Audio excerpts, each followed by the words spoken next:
Am I overreacting for thinking about getting paternity tests? My wife, 40 female, and I, 39 male, have 3 kids.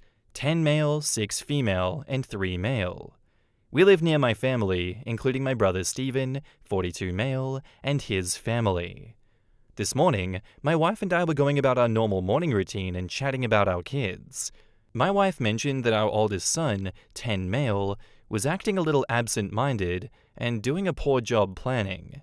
My wife said in reference to our 10 male son, he really is Stephen's son. My brother is often absent-minded, and we often comment on how bad of a planner he can be. So I'm pretty sure that she was making that comparison. But that comment really cut deep. I told her that I didn't appreciate that comment, and she responded that she doesn't see what my sister-in-law likes about my brother. I'm left with my head spinning.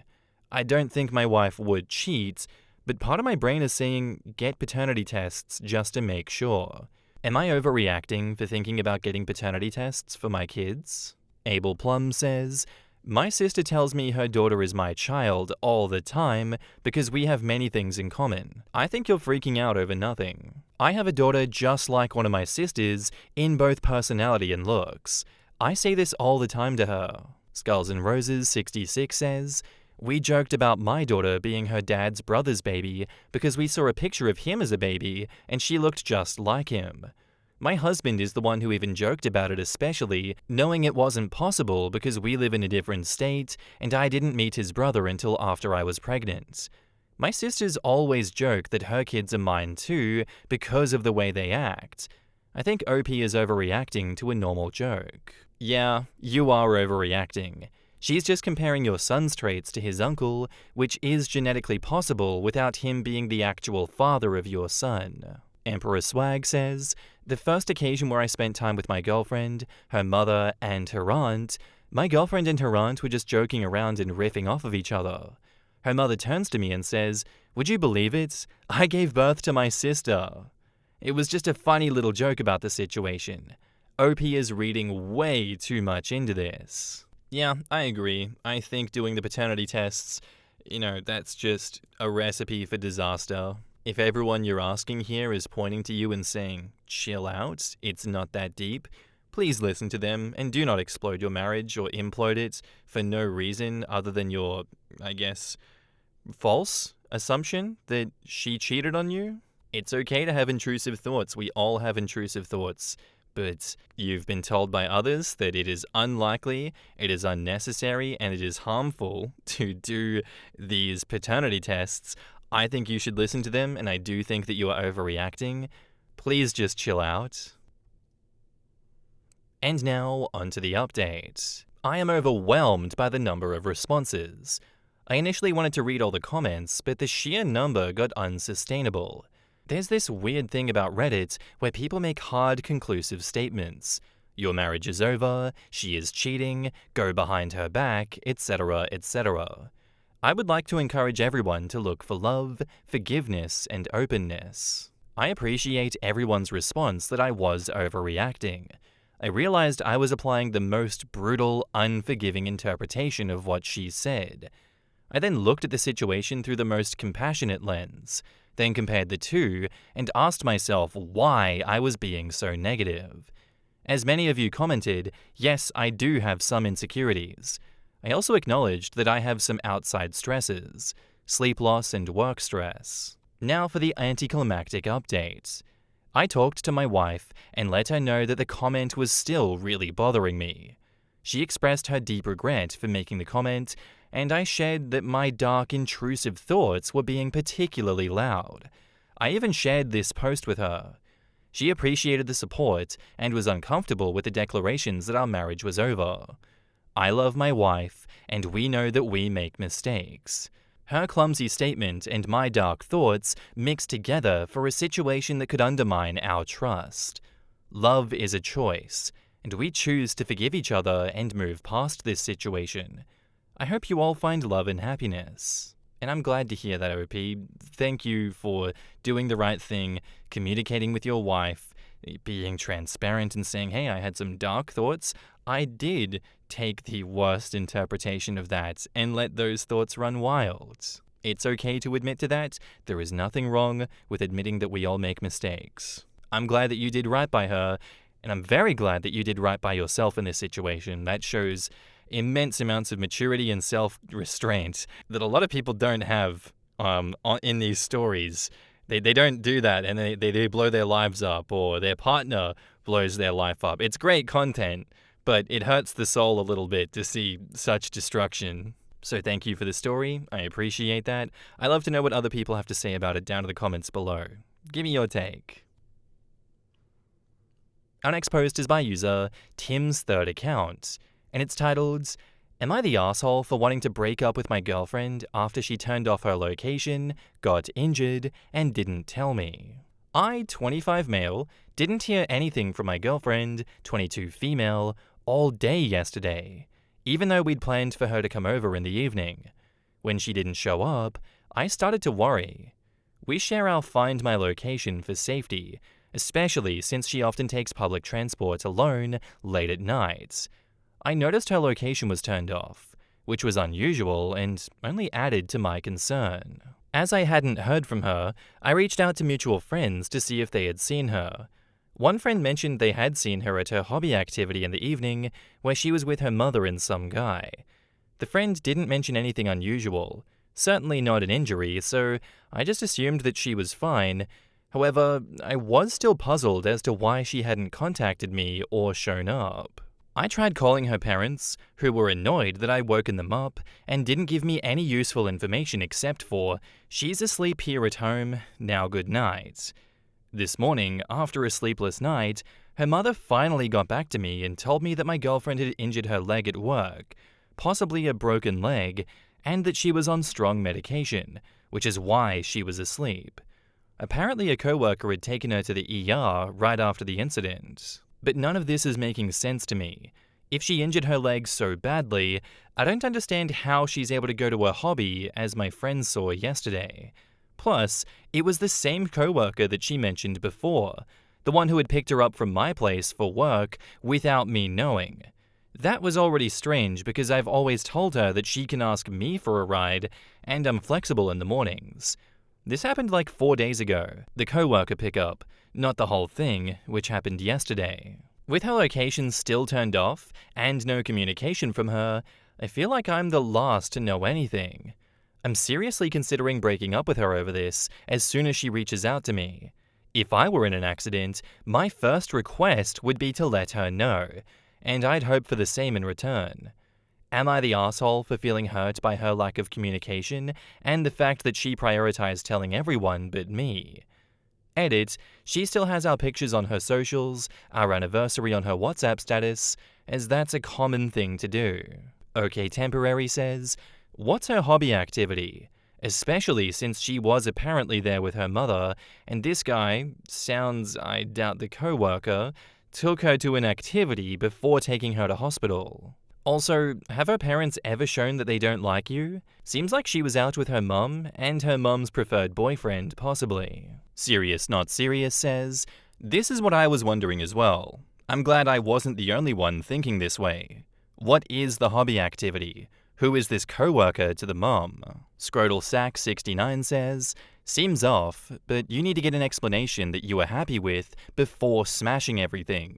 Definitely odd though. This Beat says, yes, breathe and listen. OP is stringing together a lot of events that may add up to something or to nothing. Needs to keep emotions in check and not let his thoughts get ahead of the facts. Jokester316 says, not the asshole. There is more to the story. I also don't see a coincidence in the same coworker being involved twice now in the past week. She had her location off because she didn't want you to see where she was. She didn't break her leg, and while she was in pain, she turned off her location? Come on, don't be that naive. 2 facts you know that she doesn't. Her friend's admission that she was out with another guy, and her mother doing the hobbies. The other is turning off the location on her phone. Those won't change. Her mother has already lied to you. The girlfriend wasn't at work, the mother was with her. Therefore, the mother knows about her coworker. I wouldn't believe anything the mother says at this point. Yeah, I'd go with your gut feeling on this one, OP. If it smells like shit, it probably is shit.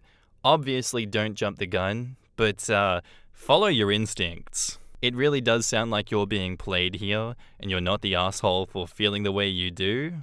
But yeah, sounds like she's cheating on you, sounds like she's obfuscating things, she is turning off her location, and lying to you.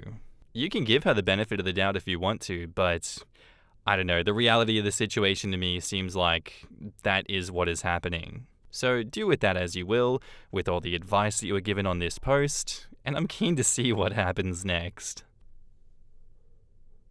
And now, on to the update. First of all, thank you for your good advice, everyone. I can now comment on my own thread with NDA. Went to her place with some presents, some chocolate. No one answered the door. So just to have a chat with a friend, I've called her to see if she had any news for me. She then told me, hey, we are at the hobby. Now I can say it is horseback riding. And your girlfriend is also here with this strange guy. So make it quick. They're coming back. I can't talk. I don't want to be involved in trouble. I just politely told her to tell my girlfriend to go F herself and get lost. The friend also, just before I arrived, texted me that the girlfriend did not want to talk to me because she's very mad because I woke up everyone and she got in trouble for that, and that I contacted the friend. Pure jealousy because the friend is a pretty girl. After that, I initially wanted to go home, but then changed my mind and said screw it, I'll just show up there. If they don't want me, the people there, will kick me out, which won't happen as I'm not aggressive, loud, or anything. So arriving at the stable, I saw the guy with the friend, the ex, we can say that at this point, and her mum, and some other people from the hobby. I asked her, hey, I was worried to death. What happened? No reply. I asked her again, hey, I was worried to death. What happened? No reply. She realized I was not going to let loose. In a polite way, not aggressive, as I value that in my argument. She then said, oh, sorry, I don't know how to tell you, but I'm unhappy in our relationship. She couldn't take it anymore. I asked her what she meant by that, and she listed minor things that could have been discussed and worked out. I always told her that I'm open for anything, and I can take some criticism, and with her help, would for sure make a change. So she went on, and I tried to ask for details and went over to confronting. Explained to her how worried I was, that I was shaking and panicking, and you could see in her face the realization that I was not controlling her, but in fact was worried to death. And she noticed in that moment what she has lost. Someone that really cared about her. You could see her face getting sadder and sadder, and then she was pushing for me to say sorry. I don't know if I'll ever be the same. And I just said, what did you expect, you fool, after this bullshit? Then we came to the explanation of this whole thing, or at least what she wanted to tell me. The injury was minor, and she was not on strong medication, but in fact blackout drunk because she couldn't take it anymore. When I asked her what it was just that she's sad, but she couldn't really name a reason because I also was never aware of any reason. To clarify the location thing, she first said the phone died, but after I told her the facts, she said, yeah, you're right, I did turn it off. She still didn't tell me that she cheated with the guy, but with all the evidence, for sure the last location of the phone was in this guy's hometown, for which she had absolutely no explanation, started to stutter, and just went back to denying it, and at that point, I told her to politely F off, grab her stuff at the earliest convenience, but please do it within the next week, as I want to move on with her shit. During the whole conversation, I remained calm. The guy was scared to death by me and tried to leave the location. I'm a 6'7" muscular guy, and yet I am so soft and care so much about someone that betrays me, which basically confirmed everything about this guy. She said she just asked him for advice and mental guidance, and that he told her to listen to her heart, and she could turn it around if she wanted. During the conversation, she had hopes and tried to keep her options with me open, but I would never give in to that. I did not expect this post to go so viral, but even I can say if I would have read this story a week ago, I would have said, what kind of idiot would get into such a dumb situation? But it's true. Now that it's over and clarified, I can come out that I am in fact 23, but very mature. I have my own successful company, make some decent money, and look after myself. I don't care if you read this, maybe it shows up on one of your favorite Instagram narrator content pages, and she is 20 female. She is in company training, doesn't have a car or a license, has 3 horses, which she can't even afford one of. She is in debt for unpaid horse bills. But this all evolved throughout our relationship, and I wanted to be there for her and support her, but that's what you get for that. Alright, OP, you were a very cool guy. 6'7", muscular Chad, CEO of many Fortune 500 companies. Probably an 8-inch cock as well. I'm imagining there's a horse down there. That's probably why she liked you so much. You reminded her of her roots. Thank you for this story. Man, you really showed her with that breakup. She was crying. That guy was scared of you, It had everything. Bollywood-esque story right there. You guys broke out into song and dance at the end too. Thank you for the story. Very much appreciated it. Glad that your reality is better than hers.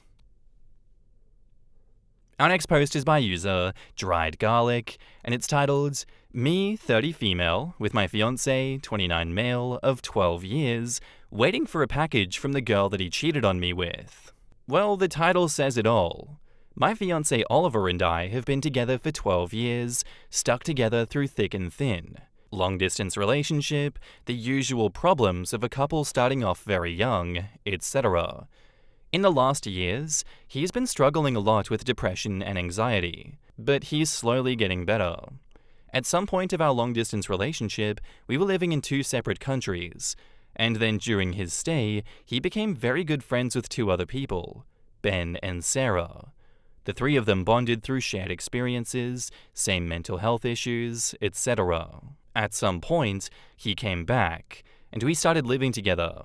Eventually, we became engaged, as we decided on a long engagement of 2+ years, since we both settled on long academical paths.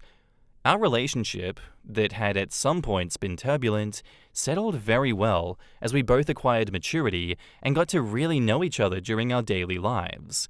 Things were peachy. 3 years ago, Sarah moved closer to where we lived for a 2-year stay. We were all good friends. Everything was good. But long story short, my fiancé cheated on me with her. Shortly before she left the country, emotional affair included, and I found it by snooping, which is bad on my part. I was devastated. I cut contact with her immediately and demanded for him to do the same, and almost broke up with him. We were separated for 2 months. It was rough because at that time, I had no access to therapy or counseling, and I was really far away from home.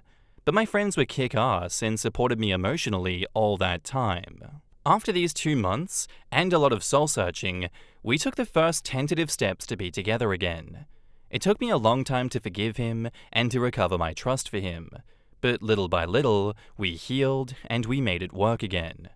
This was 2 years ago, and things are really good.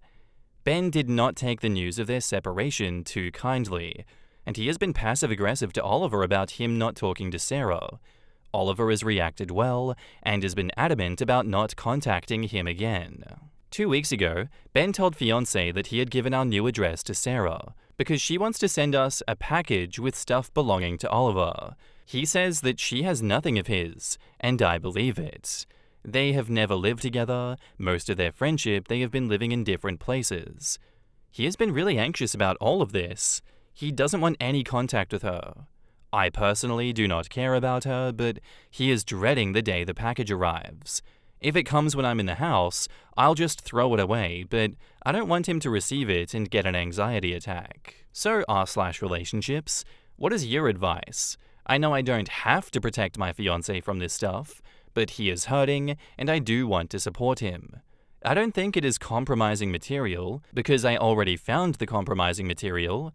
I think it's a passive-aggressive way of reminding us of her existence. And what shall we do with this friend, Ben? OP added more info in the comments. Hi everybody. This blew up, oh my. Thank you all for the good advice. It's been really helpful to clear my thoughts. I left out some details that might be relevant, so here they are. I do not think the package contains proof or details. I still do not know. When she was living in the same country as us, she was still 600 kilometers away. So there was not really any chance to meet without me knowing. I know when it happened. Later, she moved to another continent. At that time, I demanded him 1. Access to all his accounts. He complied. And 2. That he blocked her everywhere.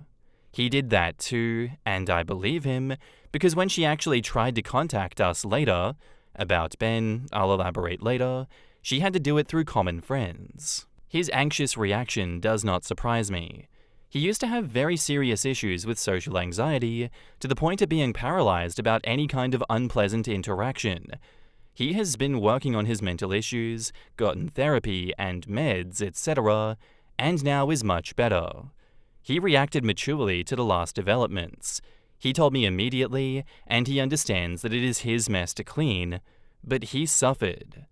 Today I picked up a huge package, taller than a person, from a neighbor, and he went through the door, and when he saw it, he really tensed up. Okay, that was kind of funny in an effed up way. This might be pretty relevant too, but I kind of understated Ben's reaction. He did not take well at all, his 2 best friends not talking anymore. As I said, the 3 of them were a very close group, but he in particular had a magical vision of the trio, being friends forever. He was into Sarah a lot, and spent hours talking to my fiancé about how much he loved her. I have the feeling that Ben is into my fiancé as well. When my fiancé told him that he and Sarah did not talk anymore, and why, Ben seemed to take it okay.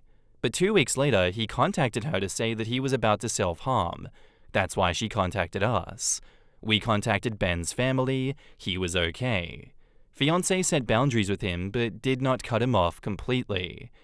I'm starting to think that Ben's reason to give her our address is his particular way of punishing my fiancé for leaving the magical trio. My personal feelings: all this drama has been annoying AF.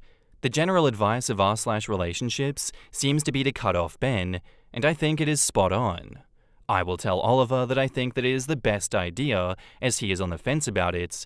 About the cursed package, personally, I lean towards throwing it away without opening it.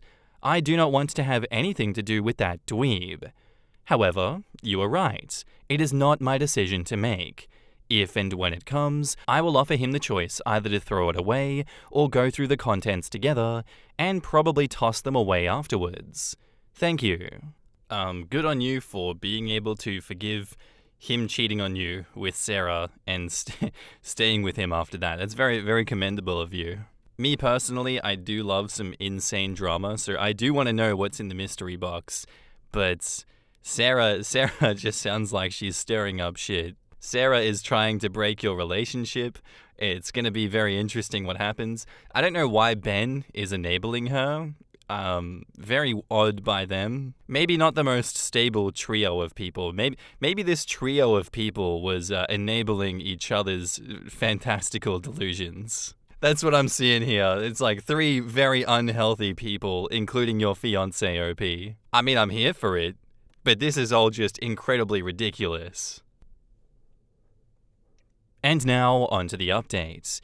So, I know this is ancient history, but we got an update, and I have several private messages asking me for an update if something happened. So yes, we got the package last week, and it did not disappoint. After reading the advice here, I sat down with him. We decided we did not want the effing thing, so we wrote a message to Ben saying, "Tell Sarah that we do not want anything from her." And then he blocked him. This all happened last year. Meanwhile, life went on. He changed jobs, he is still in academy, and now he is way more happy and relaxed. My job is well paid and interesting, and I can keep some other projects on the side. We got married this summer, and our wedding was perfect for us. Lively, bombastic, lots of food and alcohol, and our friends and family together. It was expensive, but we didn't give a damn. This month, my husband is in a conference trip in another continent, so I am home alone. When I arrived home in the evening, there was a package addressed to him in the mailbox with a stamp from a place where I know that she lived, and a sender we don't know. I thought for a moment, oh my, this may be her. But then I thought that it would be pretty crazy of her to send it now. That night, I was Skyping with my husband and made a comment about the parcel. I mentioned the name of the sender, and he didn't know the name, so I proposed that I opened it with him on camera. And, well, turns out I was right on the money. It contained several postcards wishing him happy birthday and Merry Christmases, all unsigned. Also little notes such as dance in the rain, look at the clouds, walk barefoot, those kind of platitudes. And it had a book, a young adult romance book. I remember saying aloud, "Oh, for fuck's sake," when I saw it. Meanwhile, my husband had a face like he had seen a cockroach in his sandwich. The title of the novel is Stargirl. It's about a girl who arrives to a high school, and she is very quirky and magical, and she dances in the rain and plays the ukulele, and she is very misunderstood by the normies. The narrator dates her, but realizes that he cannot be with her because deep down is afraid of not fitting in. So he dumps her, and then regrets it forever. It's not a super bad book. I like the prose, but despite the intentions of the author, the heroine is too much of a special snowflake, and her behavior often delves into creepy territory. The book itself had a sad face in the dedication page and a small note saying, "Read the sequel, you will understand." It was crammed with notes in small script, and sometimes the letters had been traced several times over. All of the notes were very idealized descriptions of the heroine, about how magical and beautiful she was, about the things she did, etc. Some of the notes were also about the main character agonizing about staying with her or leaving her to fit in, or descriptions about how they made out. Yuck. There were also drawings of the heroine, who looked like an idealized version of Sarah. I'm not gonna lie, I laughed my ass off at this effing manic pixie dream wannabe. My husband was less amused and more creeped out. He said that she was psycho and that he did not want that shit at home. I kind of forgot about the book for the following days, because last week was my week from hell and I had to work 70 hours. I normally work 30. Because apart from my job, I took a 2-week project working in-house for a company, and I organized an art exhibition on the weekend. Also, I got pretty bad health news from a close friend. Think incurable and degenerative. So the topic of Sarah was out of my mind. Yesterday, I finally had time to think about it, and I got angry at that asshole. They've not met in 3 years. Who the hell does this dweeb think she is, etc., etc. I considered unblocking her briefly to tell her to stay the hell away from us, but discarded the idea. Then I considered finding out her address and sending her a copy of Halls and 20 minimalist Pepes printed between the pages with a note, "This is a riddle. If you solve it, I will leave my wife for you. Love, fiancé." Then I realized I would rather ignore her, so I threw the notes in the recycling bin, and I put the box in a free box so somebody can take it home. That is all. No threats, no pictures, no positive pregnancy tests. It was anticlimactic, but honestly, it was a welcome distraction in a heavy week. I don't like that she has our current address, but I don't think that she'll be sending more stuff. If she does, we will tell her to piss up a robe. The funny thing is that I don't hate her. She's an asshole, but this is just too sad to hate. To mock, okay, but not to hate. Inquisitor1119 says, "God, I read Stargirl when I was like 14. I associated with her for all of a week before realizing that she was definitely a try-hard manic pixie dream girl whose sole purpose in life was being more unique than anybody." OP replies, "I know, right? The cringe is real. I told my friends and they all died laughing. They decided to name the whole affair The Unboxing. I don't think they will ever forgive me for not recording myself while opening the parcel. What makes me wonder is that it's been so long already. Like almost 3 years. Come on, girl, get over it. Get a life. Move to Philly, buy a loft, start a noise band. Get 6 or 7 roommates, eat hummus with them, book some gigs, paint, smoke cloves, listen to Animal Collective, start some type of salsa company. Stay the hell away from married people who don't want anything to do with you, MK? That sounds just like the Anthony Bourdain quote, what the hell?